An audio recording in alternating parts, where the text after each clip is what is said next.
Asylums are used to care for the mentally ill, but sometimes it seems like their insanity rubs off onto others and the building itself. From ghosts that can be climbing ceilings and walls to horrifying human experiments, asylums seem like a place to only increase your sanity. I'm your host Andrew, and here are your top 10 most haunted asylums. Coming in at number 10, we have Pennhurst Asylum. So Pennhurst Asylum began as a school for the disabled in 1908, but it didn't take long until it took a turn for the worse. So much happened at this asylum, but let me give you just a touch of what this place was about. A patient who suffered in the asylum eventually sued them in a federal class action lawsuit. The reason was because they violated the patient's 8th and 14th Amendment rights, which are to provide appropriate care and education. So what did they do? Well, some of the alleged abuses included strapping adult patients into child cribs, lacing problematic patients' drinks and food, physically hitting patients, and when patients would bite a doctor, they would rip out their teeth to ensure that it would never happen again. This caused many patients to pass away in that very hospital. Eventually, Pennhurst closed their doors in 1987, but the place reeks of the paranormal. Investigators claim to be pushed when they walk in the halls, voices telling them to get out, and even the apparitions of former patients. Now the place is a haunted Halloween attraction, so go check it out. At number 9, we have the Gonjin Psychiatric Hospital. I first found out about this place from a Korean horror called Gonjin Haunted Asylum. Now this movie was released in 2018, but the movie wasn't far from reality because this hospital did exist with tons of paranormal activity. According to local lore, patients started dying mysteriously at the hospital some 10 years ago, eventually forcing its closure. It is now an abandoned, dirty building with only the most disturbing remnants of its former life. Many blame the failure to the murderous owner of the place. People claimed he kept patients as hostages, only to flee to the States when the families of the deceased demanded explanations. However, I hate to break it to you, but in reality, the hospital's closure was due to finances regarding a new sewage treatment facility. This doesn't change the fact that when people trespass, they get glimpses of paranormal activity, shadows of apparitions. I mean, the place looks haunted. It was only right it got a ghost story. At a number 8 spot, we have Danvers Asylum. The asylum is located in the heart of North Wales, and the buildings are said to be built all the way back in 1848. Many claim this is the most haunted place in all of the United Kingdom. This asylum housed some of the most dangerous and mentally insane individuals, but also housed people who disappointed their families, making it a mix of sane and insane people. To make things worse, it was designed to fit 200 patients, but at its peak it had over 1,500 patients and 1,000 staff members. When investigators go into the now abandoned asylum, they report hearing terrifying screams and feelings of claustrophobia as they experience overcrowding firsthand. Now the area is littered with vandalism, and others have reported to have conducted seances and other rituals in the area, with even one exorcism happening at the church which is attached to the asylum. At our number 7 spot, we have Athens Lunatic Asylum. This mental asylum stood from 1874 up until 1993.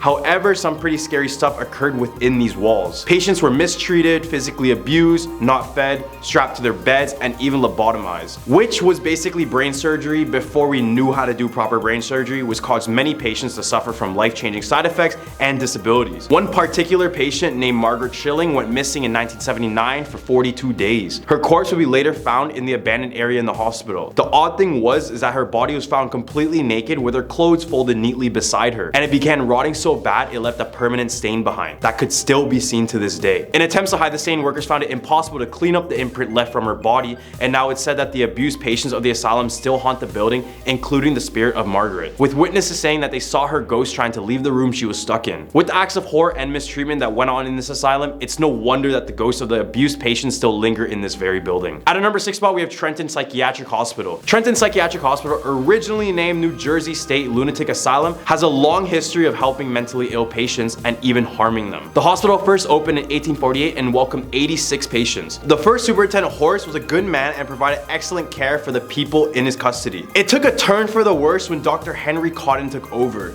The doctor believed he could cure mental illness by removing organs. He believed that the infections caused mental illness, so he tested it by removing his patients' teeth, limbs, or any body part with slight signs of infection. This would cause dozens of patients to pass away, and many claim that you can hear the screams of the patients inside the walls of the hospital. Others even claim to see the apparition of Dr. Cotton and other ghosts with missing limbs. Unfortunately, after his passing in 1933, a review found his medical procedures caused 45% of his patients to perish. The irony was the doctor was clinically insane as well. At the hump of our list, we have Beechworth Lunatic Asylum. Beechworth Asylum, known as Mayday Lunatic Asylum, operated from 1867 to 1995 in Beechworth, Victoria, Australia. Over those 128 years, over 9,000 patients passed away within its walls, and people claim that some still remain. Many see faces floating in the windows, while others see the apparitions of people who passed there. Many have spoken of the figure of a man who appears near the cellar appear and then completely vanishes within a second. Matron Sharp, who spent most of her life there, has been spotted on more than one occasion appearing as a gray hooded apparition in the corner of dark rooms. Then on top of that, doors swing open by themselves,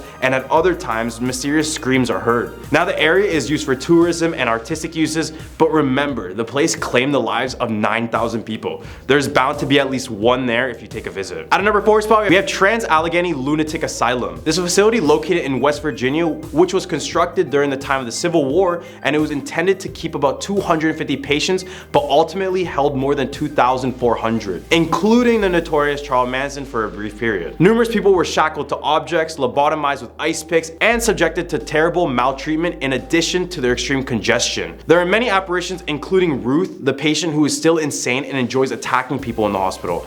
In addition, there are uniformed army ghosts roaming the asylum's halls because it served as a temporary military base during the Civil War. Numerous people have reported hearing voices telling them to leave as well. A Ghost Adventures crew investigated the asylum and came out of it saying, quote, "A recipe for trapped souls."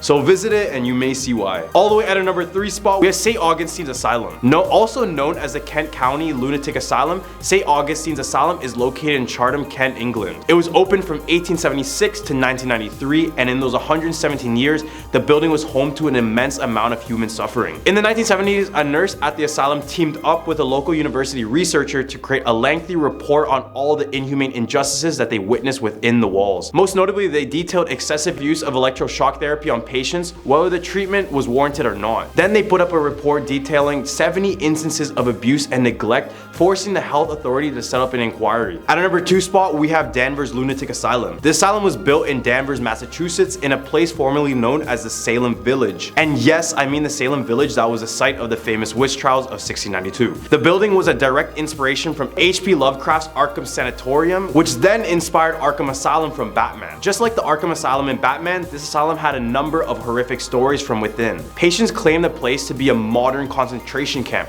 which is saying a lot. The asylum has many issues, including overcrowding, which resulted in many missing patients, who many passed away from starvation. This asylum is also known as the birthplace of the prefrontal lobotomy, which is basically a medieval brain surgery I mentioned before. Stealing our number 1 spot on this list, we have the Waverly Hills Sanatorium. This facility was built in Louisville, Kentucky in 1910. Just like many others on this list, the sanatorium had a problem with overcrowding as it housed many suffering from tuberculosis crisis in the United States at the time. Now it's believed that this building claimed the lives of 50,000 people with a rate of 1 person every 10 minutes.